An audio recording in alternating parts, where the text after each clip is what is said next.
Amateur Traveler is in its 20th year now, but can you imagine if I had people on the show who had never been to the destination, but had just read about it or seen a movie about it? That wouldn't make any sense at all, and you wouldn't listen. We all know how important it is to receive advice from people who know a destination to get the most authentic local experience. And a great option for experiencing this is Explore Worldwide and their authentic small group adventures, led by local tour leaders, perfect for solo travelers who want to meet like minded people with a desire for adventure.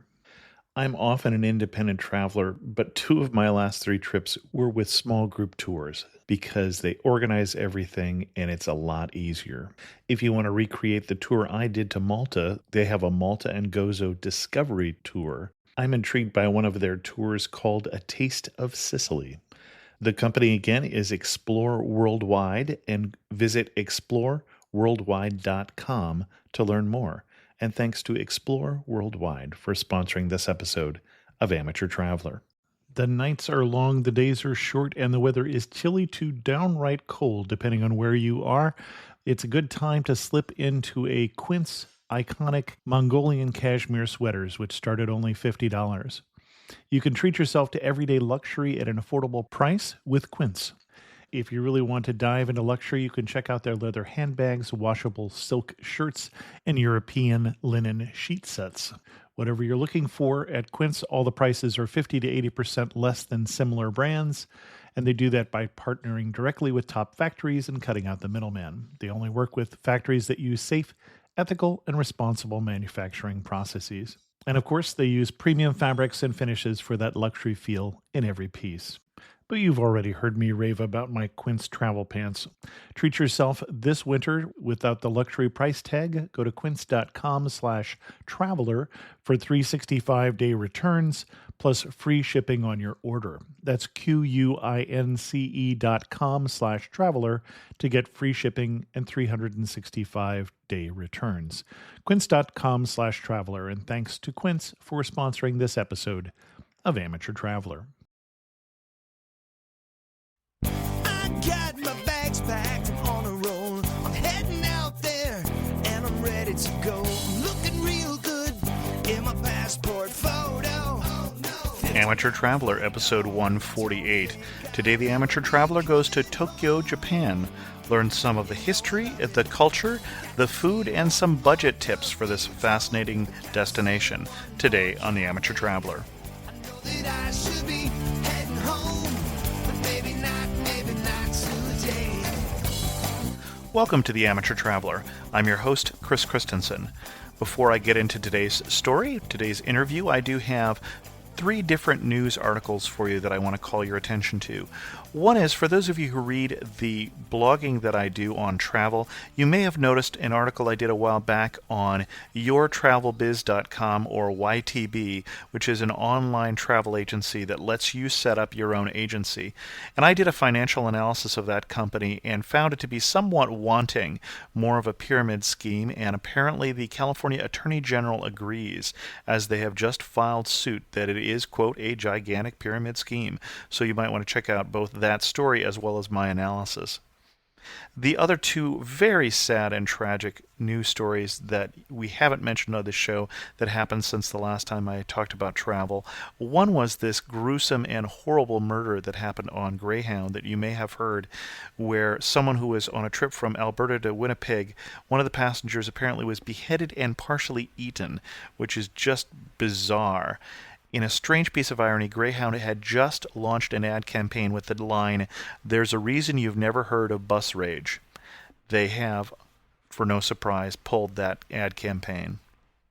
And then in another piece of sad news, you probably heard the news that an American tourist, a 62-year-old man, was killed in Beijing, stabbed during the Olympics.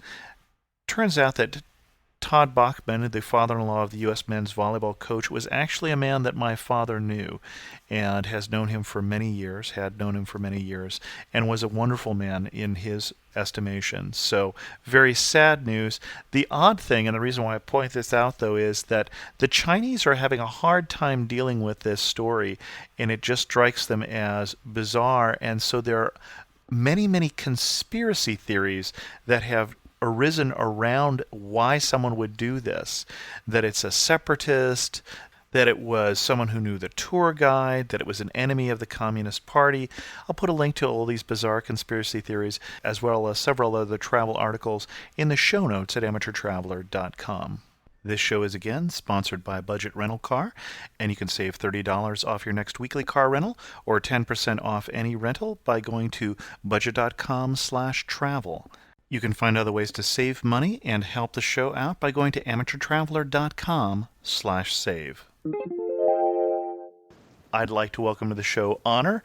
Honor is the self-proclaimed UK Tokyoite and has come to talk to us about Tokyo. Welcome to the show, first of all. Hello, Chris. And you're going to have to explain UK Tokyoite. That's a mouthful. Sure.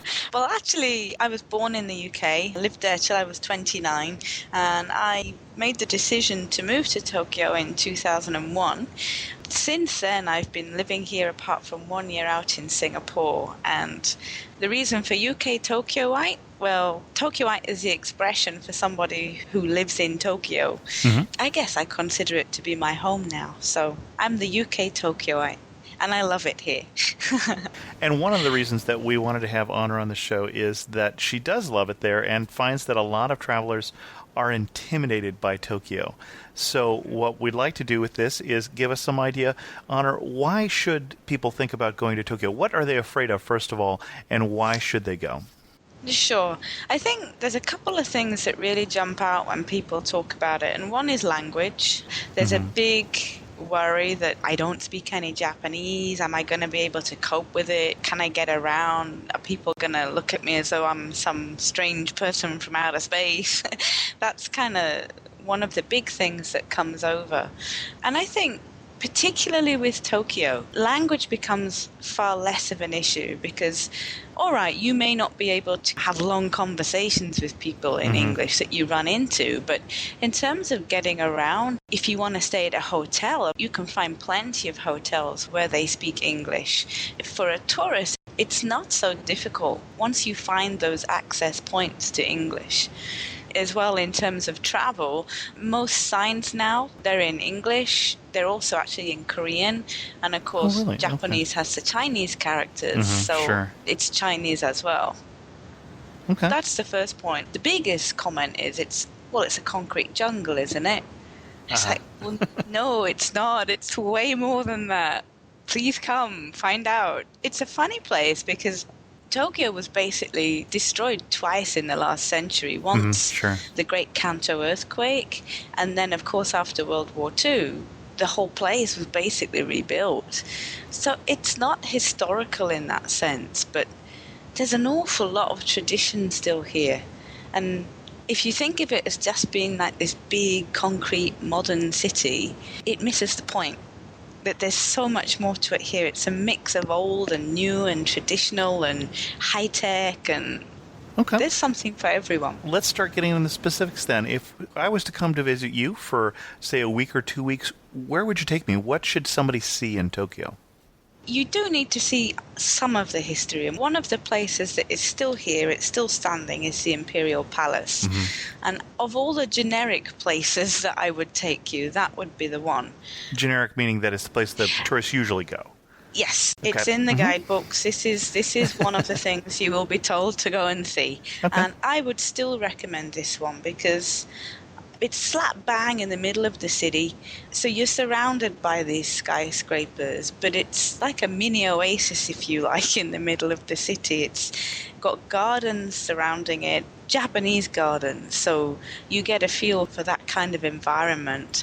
The palace itself is very old, traditional style Japanese architecture.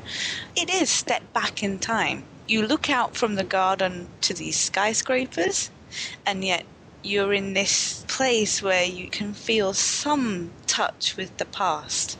There's still some remnants of the old castle that used to be there, and the gate that the shoguns used to come through, and those elements are still there. The shogun, the military leader of Japan. That's right. It's nice in that respect. The next place I would take you, it's a totally different thing, but I would take you to Akihabara. It's well known anyway for the electronic gadgets that are there, but it's also, more recently, it's become known as the Otaku City. Literally translated, otaku is, the closest we get in English is to say someone's a nerd or a geek. Okay, all right. That's the closest we can get in English, but it's now, not you'd say you take everybody there, not just me, right? No, not just you, Chris. Everybody. It's a great place to go. I didn't know what we were trying to imply here, but... It's a subculture of Tokyo, basically. Sure. And otaku is anime and manga and all these things have come from and are still generated in this one particular area of Tokyo. So you get there and... you see these huge shops and they've got massive pictures of the anime characters and magazines, and it's a very unique place. Add to that, this is something that cracks me up. They have what's called a maid cafe, or more recently a butler cafe. If you are a gentleman and you fancy being treated as a gentleman for the day, then you should go to a maid cafe. And basically when you go in, you'll be welcomed with good day, how are you? And you'll be ushered to a seat and basically you're treated like a king. Okay. If you're a lady, you go to the butler cafe and you have exactly the same experience, but from a gentleman. And it's just a crazy thing to do. Huh. If you fancy getting into touch with some of the otaku culture, that's something that you can have a go at. Is that something that's popular with the Japanese then also? That's not just a tourist thing? Okay. If you go to Akihabara, as you walk out of the exit, and it's actually signposted in English for Electric Town, one of the first things you'll see as you come out, there's lots of girls dressed in maid uniforms, and they have like little flyers. And you'll see loads of Japanese. Everybody goes. It's part of Akihabara now. Okay. And definitely something that should be done if you're heading that way. The other thing, and it's still after, 7 years here, I still get a buzz when I do this, is to go to Shibuya. Shibuya, it's the funky end of town, and as I'm getting older, I do feel that now when I get there. You know, I don't quite belong there anymore. But there's an exit called Hachiko. If you do nothing else when you go to Shibuya, what you need to aim to do is arrive after dark, look for the English signs for the Hachiko exit, and as you come out of there, just stop and take stock of what's going on around you. Right in front of you, you will see the Hachiko crossing. It's famous. It was featured on Lost in Translation. Okay. It gets pictured for everything, but there's a reason why. It's crazy, crazy busy. And for someone, for the first time, I remember just standing there thinking, how on earth am I going to cross this road? It's mayhem. And there's people coming from all different directions. Basically, all the traffic stops at once, and everybody walks at once. So you're all going at diagonals across each other. It's insane. Add to that, like all around you, you've got these big neon boards, and they're not just flashing out pictures, they're flashing out sound. So you've got all this movement, all this noise going on, and it's an overwhelming moment in a sense. So I'm picturing a loud Piccadilly Circus or Times Square. Yeah, times 10. Okay. Those would be my top 3 things. Okay. The other thing I would say is get in touch with some more local Tokyo. You see all the regular places in the guidebook, but they never mention some of the lesser well-known places. And if you really want to get in touch with Japanese culture or kind of the way people live, then you want to get outside of those mainstream areas. So, for example, the whole area where I live is very close to the center of Tokyo, but it's got a completely different feel to it. Mm-hmm. It's local Tokyo. So if you stick to mainstream Tokyo, Shinjuku, Ginza, all the big major shopping centers, you're going to see the same things everywhere you go. But if you go to some of the smaller shopping streets, that's where you get to see what I'd call the real shopping taking place and people buying their daily groceries. And if you want to pick up some real Japanese souvenirs that aren't going to cost you the earth, that's where you want to go. Okay. My recommendation would be a little place called Masashi Koyama. It's on the Meguro line. It's 2 stops from Meguro on the Yamanote line, which loops around Tokyo. I guess Yamanote line is the most famous train line. It's a bit like the Circle line in London. Okay. Same principle. Meguro is to the south end of that, and 2 stations from that on the Tokyo Meguro line is a little station called Masashi Koyama. There is no guidebook for it. Just get off and go and have a wander. And there's a big enclosed mall, but it's not a mall in the modern sense. It's a Japanese mall. And you go down there and there's lots of little shops like futon shop and tatami shop and all different kinds. Okay. And that's worth seeing. Now, when we talked about people being intimidated by Tokyo, the one thing we didn't talk about is the subway system, because I think a lot of Americans have seen that picture of, you know where I'm going here. I do know where you're going. Of rush hour and people hired to push people into the train. Yeah. So, first of all, really happens? Yeah, it definitely happens. Okay. I mean, going to work in the morning, to be honest, I usually try and get in the office a little bit earlier just because I don't want to deal with it. The biggest thing I would say to you is if you can avoid those rush hour times, Okay. which are basically in the morning, 7:30 till 9 in the morning, and in the evening from about 5:30 through till 7 in the evening. Okay. If you do have to travel at those times, the worst line of all is the Yamanote line. Like I say, it loops and it takes in all the major stations. You've heard of the guys with the white gloves, right? Right, who basically push people in the train until they can get in as many as they can. Absolutely. And yes, that does happen.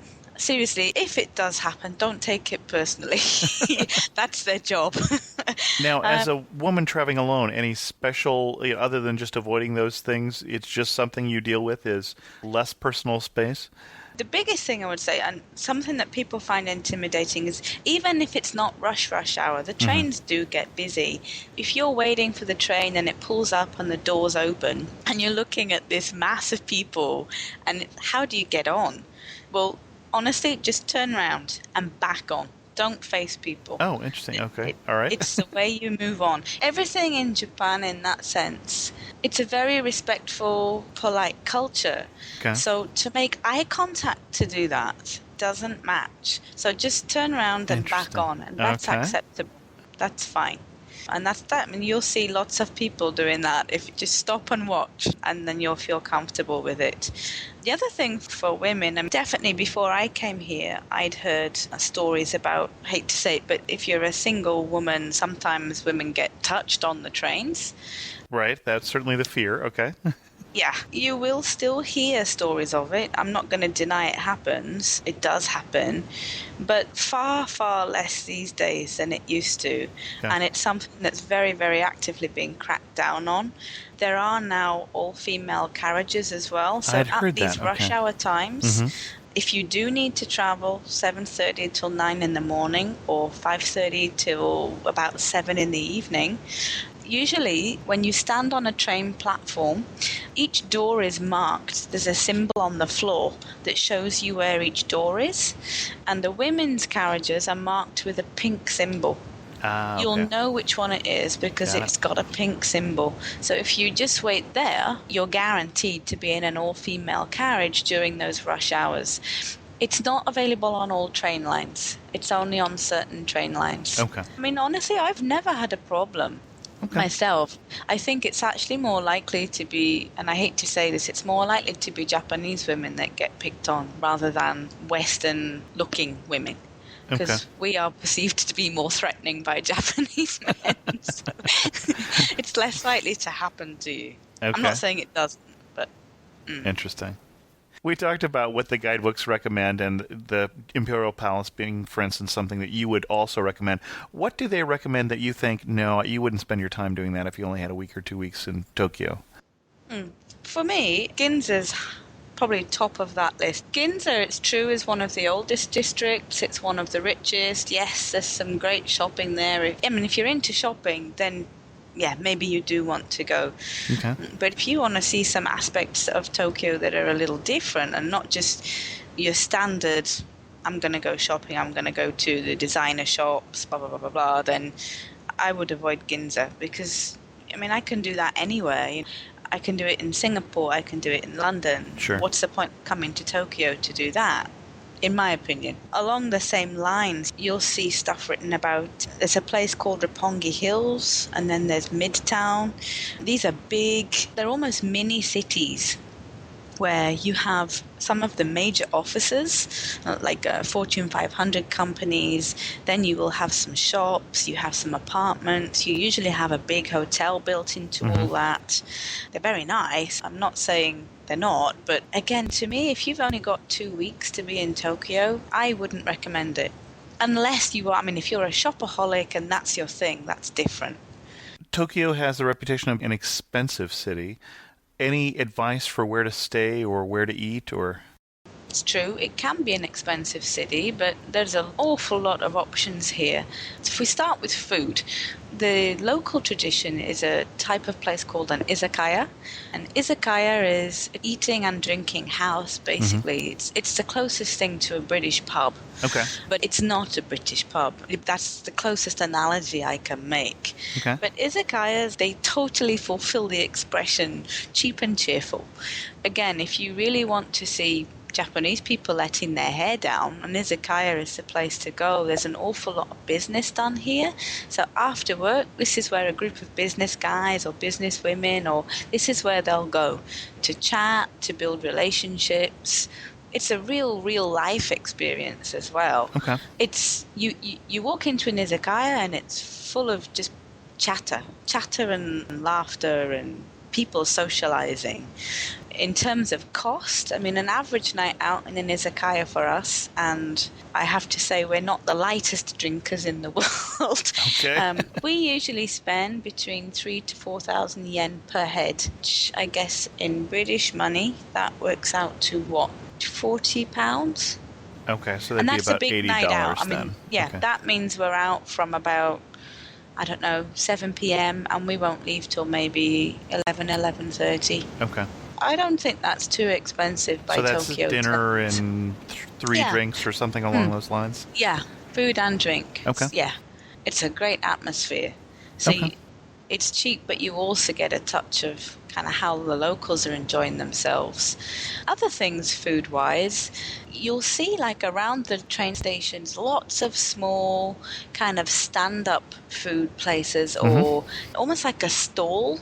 It'll be a long room with maybe a counter and tall bar stools. They look like bar stools. Okay. Those places are great to get cheap, quick and easy food. It's usually food like noodles, ramen, this kind of dish, and you're probably looking at about 500 to 800 yen for a big bowl of food that's good. If you're worried about ordering food in those kind of places, you will usually see either outside the doorway or right inside the doorway, they have what looks like a vending machine, and each button on it has pictures. So you can see what each different food is. So even if you don't understand, I mean, it will be in Japanese writing, so it'll be kanji. But don't worry if you don't understand that, because all you need to do is look at the pictures, if you don't mind doing that. And then, oh yeah, I'll fancy this one. And just, you press the button, you put in your money, and it gives you a ticket, and you just take the ticket to the counter. Okay. And that's it. And you said 500 yen, and I think the exchange rate to the dollar right now is about a penny to a yen, so that's about Yes. $5. Okay. And then, of course, with that, you automatically get, it's usually oolong tea or green tea Sure. or something is served with that. And then hotels are a great experience here. I mean, your budget is up to you, but there's different things you can try. I mean, if you really don't want to spend a lot of money, there's the capsule hotel option. Right. I mean, it's a little bit like going into a box, but it is an option for you if you don't want to spend much money. And my understanding is that tends to be used more for not even so much the foreign backpacker, but the Japanese businessman who businessmen. is Yes. sleeping off the night before or something. Yes, or he's had a late business meeting and he's missed the last train home and he doesn't want to pay for a taxi. Okay. The other thing I would say about that is for women, it's harder. A lot of capsule hotels are men only. Okay. It's becoming more regular now, but basically I'd say for guys, no problem. If you want to try a capsule hotel, it doesn't matter where you are. For women, you may have a harder job. You might have to look around to find one that takes women as well. So let's assume we were talking about people who want to do a little step up from there. Yeah. The next thing I would say is you've got a choice of two. There's what are called business hotels. Okay. So they're generally, as the name says, they're used by people away on business. But they're not fancy. You know, you've got your bed, you've got your, usually an ensuite bathroom, you've got cupboards for your stuff, and a TV, and maybe your kettle, that kind of stuff in the room.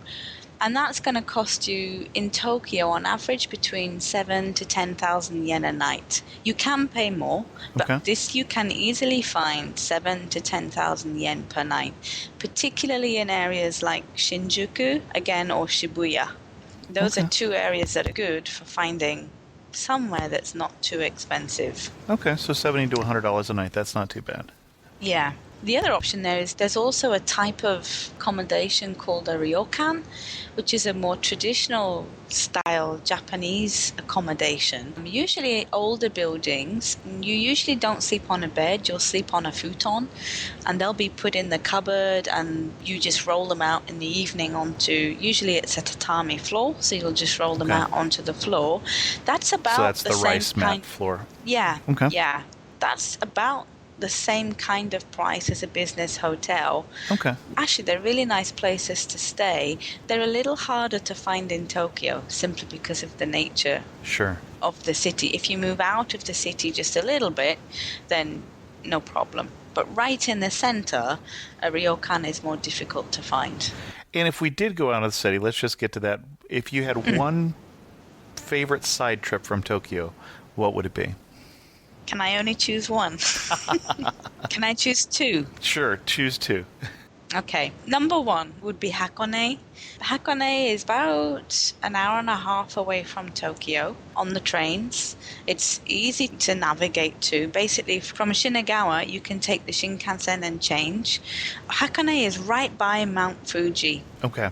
There's 5 lakes around there, and Hakone sits on one of those lakes. There's actually lots of activities you can do there. There's cable car, and the cable car takes you across the top of one of the volcanic areas. So as you're going over, you can smell it. You can't help but smell that sulfur, and it's like looking at something out of a sci-fi film, and all these little bubbling holes in the ground, and the steam coming out, and the yellow stains. I know it doesn't sound particularly attractive, but it's something I've never seen before in my life. And then with all this modern sci-fi view in the background, you've then got Mount Fuji. I always refer to her as a she for some reason, I don't know, but to me she's beautiful. She really is something that's just breathtaking. If you take the cable car, there are various stations you can get off along the way. One of the stations, if you come off, you can actually buy some eggs that are boiled in the volcanic water. It's kind of one of the things that, again, you'll find all the Japanese going to do this as well. Everybody piles off, and you can go walking up this area. The one thing they do say, if you have something like asthma, that's when you need to be a bit careful because the fumes are pretty strong. They're very clear about that. Like, if you have any breathing issues, leave. Don't. Yeah. Mm-hmm. But if you're okay, I mean, I've done it, no problem. It did make me feel a bit sick at one point. The smell was quite overpowering, but it was a great thing to do. I'd recommend that to anybody. Okay. And if you've got kids at the same place, like I say, it's Lake Asano, they have these big pirate ships, which is kind of bizarre in the middle of this beautiful countryside. But they are pirate ships, and they actually have like pirates crafted onto the masts and the rigging, wooden pirates like statues. So kids love it because they can have their pictures taken with the pirates, and then the boat goes across the lake, and You can see the views of Fuji, and then also there's a torii, the red gate that's standing in the water, and these are traditional places where if you walk through, you cleanse yourself. It's getting rid of evil spirits and all these things. So it's a very traditional area of Japan, and that's a great place to stay in a ryokan that has an onsen. Okay. Onsen is a must if you possibly can. Onsen is the hot spring. Okay. And of course, because Hakone is a volcanic region, there are many ryokans with onsen in this area. Most of the ones in Hakone are separate, so if you go there, if you're female, you go to your onsen and the guys go to your onsen. And that's what I'd recommend if you're Western. Because it's strange anyway, because you don't wear bathing costumes. If you go into an onsen, you go in naked. Okay. And you must wash before you go in. You clean yourself before you get into the bath. And it's a communal bath, you're saying? Yes. Okay. Yeah. And usually there's maybe 4 or 5 baths. They're usually outside as well. You're not inside, you're outside. But it will be fenced off. It's totally enclosed. Okay. No one can see in. But there'll be different baths with different minerals or elements in the water. Okay. So, for example, if you suffer from arthritis or rheumatism, there are specific onsens that are supposed to, I mean, I don't know how true it is, but the minerals in there are supposed to help with whatever is wrong.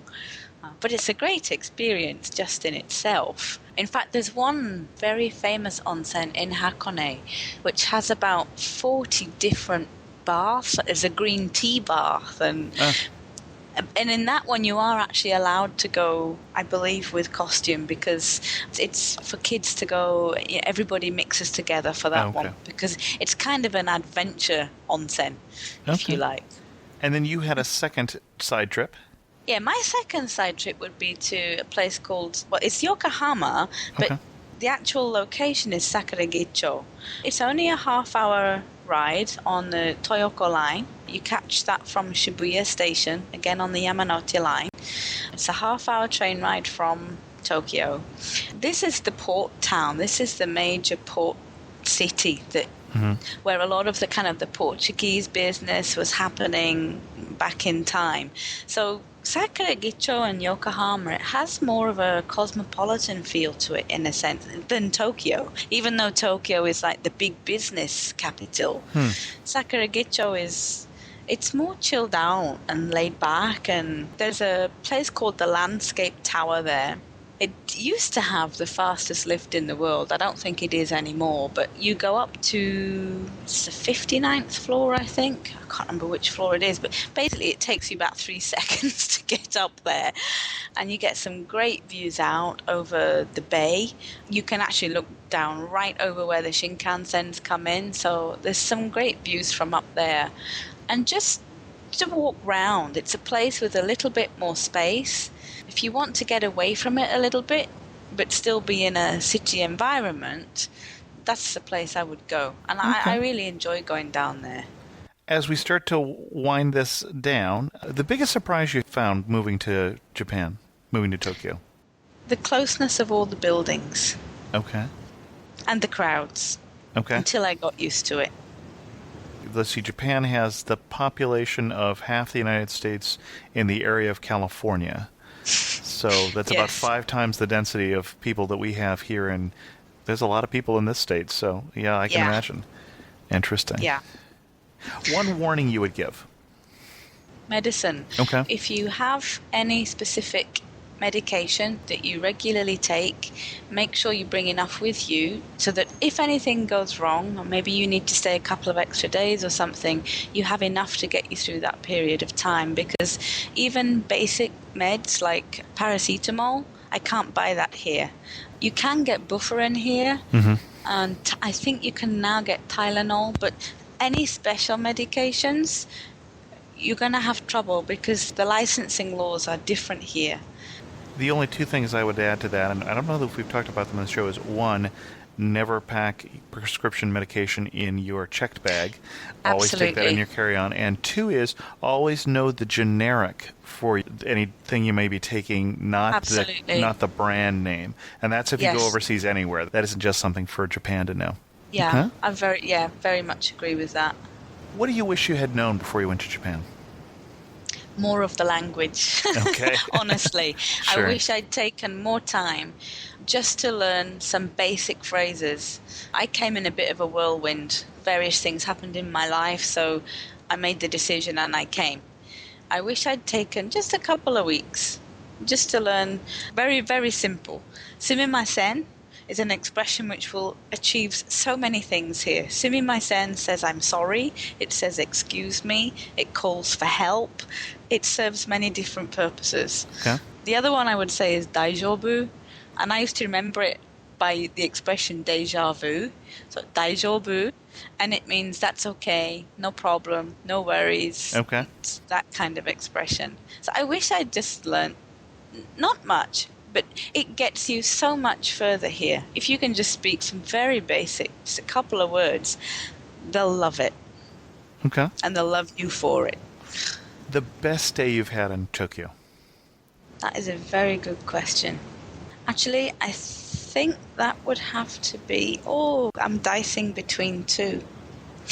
Oh, tell us both. Okay, one would be It's the... already going to be a long show at this point. Sorry. The people who can't do a long show, they've already stopped listening, so that's Okay. not a problem. One would be the sumo festival. If you're okay. in Tokyo during the sumo festival, definitely go. It's just so different to any other sport, like what I envision as a sport, to anything else I've experienced. And it's a ceremony, it's a show, and it's a sport all in one. And just soak it up, basically. The other one I would say is, the one recommendation if I can make is, when you're planning to come to Tokyo or anywhere in Japan, check out the annual calendar and look for festivals or national holidays. Because if you're here during any of those, that's what you should go and see. Above anything else, go to a festival or find out what's happening on a national holiday, because there's always special events. For me, the two big ones is Hanabi in August, which is massive fireworks. It's now. Every Friday, every Saturday night, there are huge fireworks, like nothing I've ever seen before in my life. Like, they last for an hour and a half, and they're usually by riversides, so Tamagawa River or Sumida River in Tokyo. There's always something going on. Just, you have to see it. I've never seen anything like it in my life. The other festival would be in Asakusa, right in the center of the city, in June. It's a really big matsuri. You know the omakoshis? You see them carrying it on their shoulders. When they're dressed in festival clothes, there's usually a bunch of guys and they're carrying this. It's the size of a coffin, but it's not a coffin. You carry two poles and there's a big box on top, and it's basically a shrine. Okay. And it's a portable Gotcha. shrine that gets carried through the streets. Just a day of madness. Japanese people drinking on the streets, having a ball of a time, and it's just a big celebration. And each local area has its own matsuri. But the Asakusa one is the biggest. There's about 3 million people turn out for that day. Okay. The most memorable person you've met? Most memorable person I've met. I guess I'd go back to when I first came to Japan, because those are the memories that stick. And it was actually a young student. It was one of my first times to go to Japanese karaoke. He was just mad. He was so into his karaoke.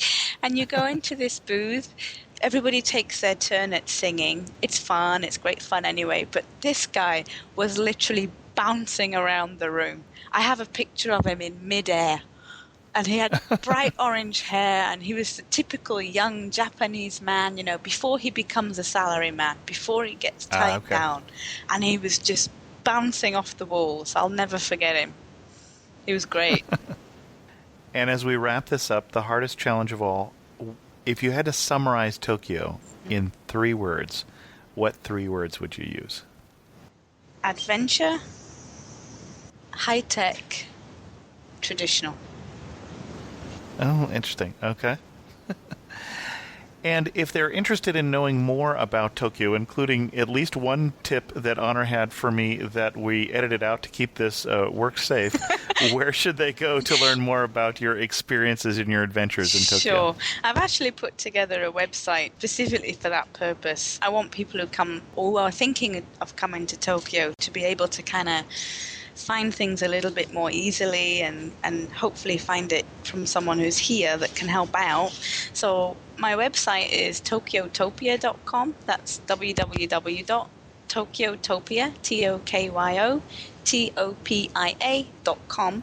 And there's also a contact us form on there. So if you've got any questions at all, please feel free to drop what's the question that I edited out of the show? Exactly. The question that was edited out was that, is there anything you need to remember to bring to Tokyo?